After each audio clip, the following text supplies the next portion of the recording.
सरस्वती नमस्तुभ्यं वरदे कामरूपिणी विद्यारंभं करिष्यामि सिद्धिर्भवतु मे सदा।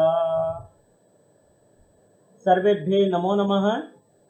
अद्य वयं षष्ठीकक्षायाः अष्टमः पाठः सूक्तिस्तवकः इति पठामः।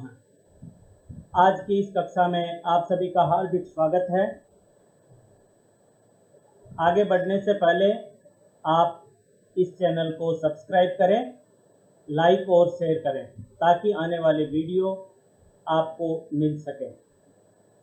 आज हम षष्ठी कक्षा का अष्टम पाठ सूक्ति स्तवक पढ़ेंगे। सूक्ति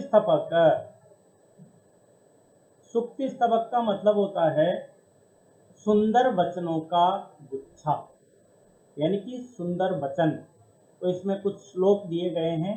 सबसे पहले मैं श्लोक वाचन करूंगा, आप उसे सुनिए, उसके बाद हम पाठ का विवरण देखेंगे। उद्यमेन हि सिद्ध्यन्ति कार्याणि न मनोरथे, न हि सुप्तस्य सिंहस्य प्रविशन्ति मुखे मृगा।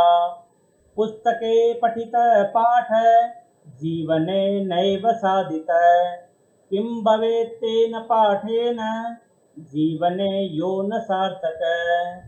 प्रियवाक्य प्रदानेन सर्वे तुष्यन्ति जन्तव, तस्मात् प्रियं हि वक्तव्यं वचने का दरिद्रता। गच्छन् पिपीलको याति योजनानां शतान्यपि, अगच्छन् वेनते योऽपि पदमेकं न गच्छति। काकः कृष्ण पिक कृष्ण को भेद पिक काकयो, वसंत समये प्राप्ते काकः काक पिक पिक। प्रथम श्लोक। उद्यमेन हि सिद्ध्यन्ति कार्याणि न मनोरथे, न हि सुप्तस्य सिंहस्य प्रविशन्ति मुखे मृगा। श्लोक के शब्दार्थ देखिए। उद्यमेन अर्थात परिश्रम से, सिद्ध्यन्ति अर्थात सिद्ध होते हैं, पूर्ण होते हैं। कार्याणि कार्य, न नहीं, मनोरथे मन की इच्छाओं से, सुप्तस्य सिंहस्य सोते हुए शेर के, प्रविशन्ति प्रवेश करते हैं, मुखे मुख में, मृगा जानवर। तो ये शब्दार्थ थे। इसका भावार्थ है, देखिए, उद्यमेन ही सिद्ध्यन्ति कार्याणि न मनोरथे, अर्थात परिश्रम से ही कार्य सिद्ध होते हैं। उद्यमेन ही सिद्ध्यन्ति कार्याणि, कार्याणि उद्यमेन ही सिद्ध्यन्ति, कार्य परिश्रम से सिद्ध होते हैं, पूर्ण होते हैं। यदि हम परिश्रम करेंगे, मेहनत करेंगे तो हमारे कार्य पूरे होंगे।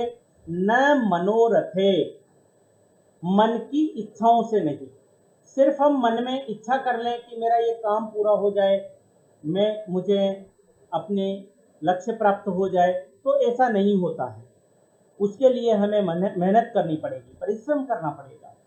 न ही सुप्तस्य सिंहस्य प्रविशन्ति मुखे मृगा, न ही नहीं, सुप्तस्य सिंहस्य न सोए हुए शेर के मुख में जानवर प्रवेश नहीं करते। अर्थात जिस प्रकार से सोते हुए शेर के मुंह में जानवर स्वयं प्रवेश नहीं करते हैं।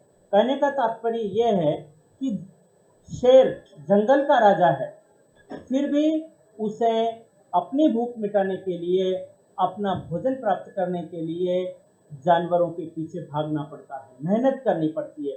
कोई भी जानवर स्वयं आकर के और सोते हुए शेर के मुंह में प्रवेश नहीं करता है, उसका भोजन नहीं बनता है।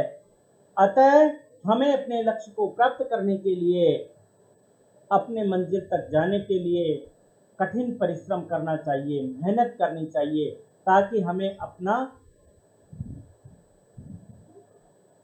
मनोरथ प्राप्त हो सके। धन्यवाद। आगे चलते हैं। द्वितीय श्लोक। पुस्तके पठित पाठ जीवने नैव साधित किं भवेत् तेन पाठेन जीवने यो न सार्थक। शब्दार्थ देखिए इसके।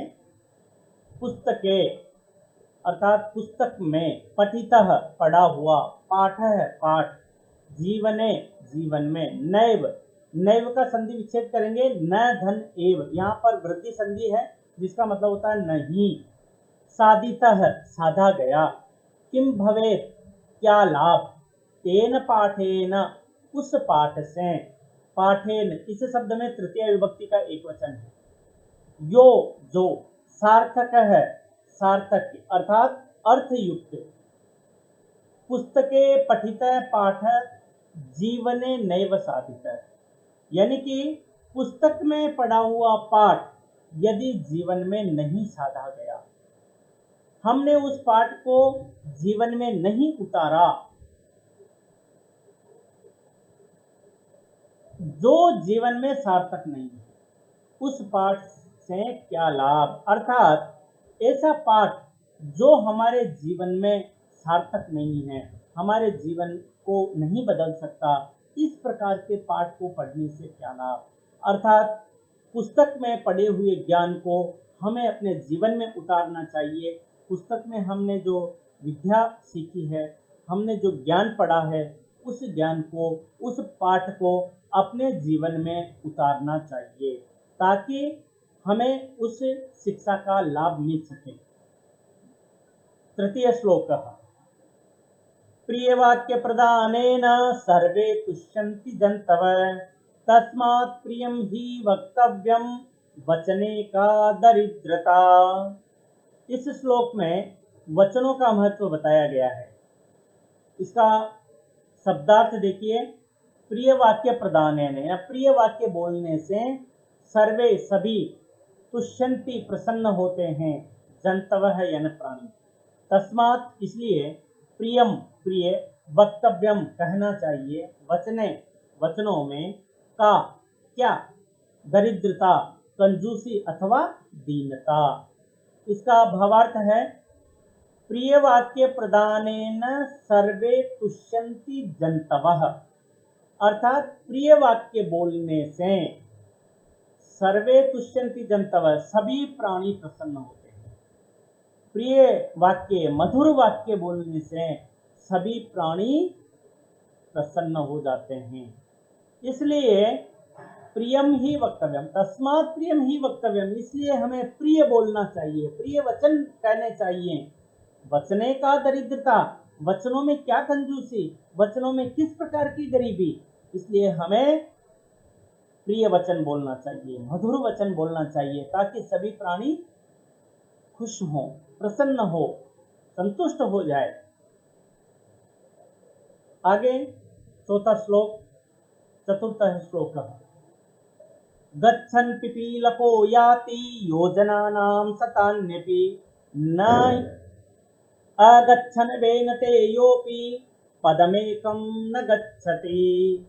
गच्छन् पिपीलको याति योजनानां शतान्यपि अगच्छन् वेनते योऽपि पदमेकं न गच्छति। इसके शब्दार्थ देखिए। गच्छन् यानी कि जाता हुआ, चलता हुआ, पिपीलकः चींटा, याति यानी पार करता है, योजना नाम यानी योजन का, योजन मतलब एक योजन में 4 कोस होता है और एक कोस में 3 किलोमीटर होता है, तो एक योजन में लगभग 12 किलोमीटर हुई।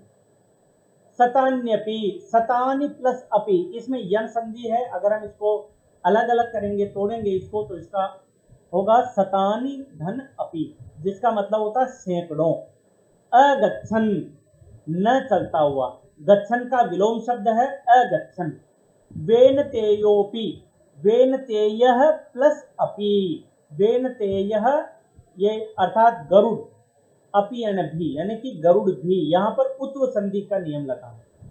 पदम एकम, पदम एकम, पदम का मतलब होता है कदम अथवा चरण, यानी एक कदम भी, न यानी नहीं, गच्छति यानी जाता है। भावार्थ देखिए इसका कि चलता हुआ चींटा गच्छन पिपीलिको याति योजनानाम शतान्यपि, यानी कि चलता हुआ चींटा सैकड़ों योजन पार कर लेता है। चींटा छोटा सा होता है, परंतु अगर वो जाना चाहे, चलना चाहे, चलता रहे तो 100 योजन भी पार कर देगा। चींटा बहुत छोटा होता है और वो 100 योजन बहुत बड़ा होता है। अर्थात यदि किसी काम को करना चाहे तो छोटा सा छोटा प्राणी भी बड़े से बड़ा काम कर सकता है।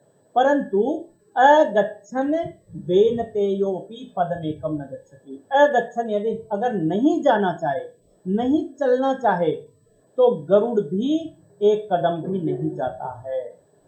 अर्थात यदि किसी काम को करना चाहे तो छोटे से छोटा प्राणी भी बड़े से बड़ा कार्य कर सकता है, और अगर नहीं करना चाहे तो बड़े से बड़ा प्राणी अथवा समर्थ प्राणी छोटे से छोटा कार्य नहीं कर सकता, नहीं करता है।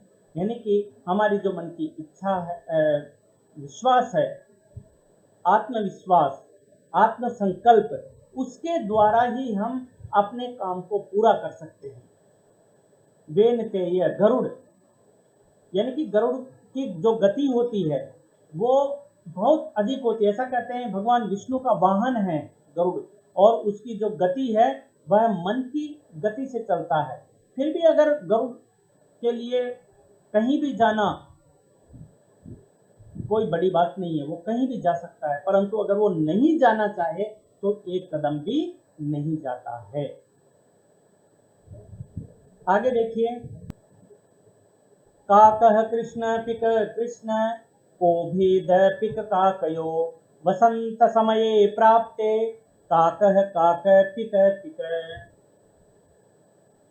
इसका शब्दार्थ देखिए, काक यानी कौवा, कृष्ण अर्थात काला, पिक अर्थात कोयल, भेदः यानी भेद, अंतर, पिक काकयो कोयल और कौवे में, वसंत समये वसंत के समय में।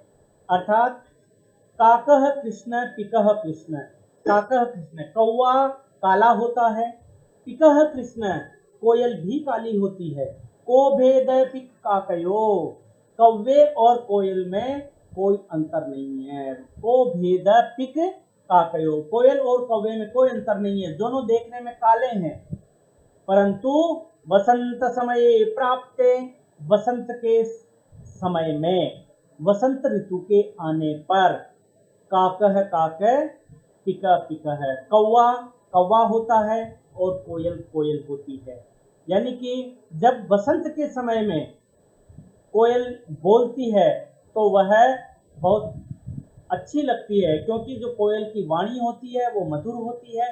कौवे की जो वाणी होती है वह कर्कश होती है, काऊ काऊ की ध्वनि होती है, लोगों को पसंद नहीं आती है। इसलिए जब कोयल बोलती है तो मधुर बोलती है, और जब कौवा बोलता है तो लोगों को अच्छा नहीं लगता है।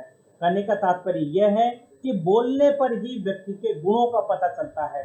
व्यक्ति अपने गुणों से पूजा जाता है, शरीर से अथवा किसी अन्य से नहीं।